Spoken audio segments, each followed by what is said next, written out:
Unatumia jina gani? Natumia jina la Shilazoni. Kutokea wapi? Naitwa Shilazoni Mapancha kutoka stendi kwa mabasi na wala mji. Sawa. Sasa tuzungumzie hii fursa ambayo umeipata.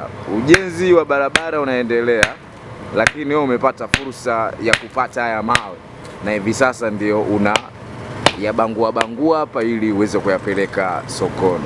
Unajisikiaje na unawaambiaje vijana ambao wamekaa tu vijiweni hawataki kujishughulisha? Ombi langu mimi la kwanza, na washauri kwanza vijana wenzangu, hizi kazi hizi hapa mchina bado anaziendeleza. Kuna kifusi kingine kitakuja, kitatokea bondeni, kitakuja na mawe. Yaani kitazidi kuongeza fursa tena vijana ya kumwaga mzigo barabarani tukapata chochote kitu. Umeona? Sasa hapo vijana wenzangu nilikuwa na washauri tusijichenge sana. Tumpitie karibu mchina kwa fursa yake aliyotuletea mapema.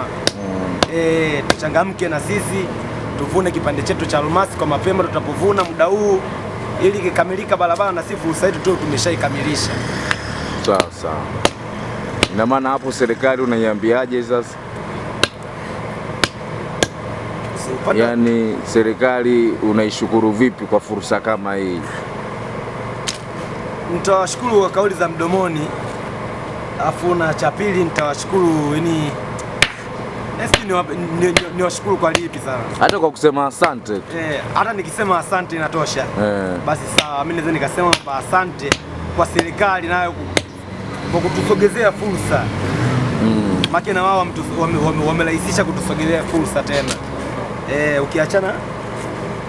Ukiachana na mchina. Shukrani sana. Na mimi nikasema shukrani sana.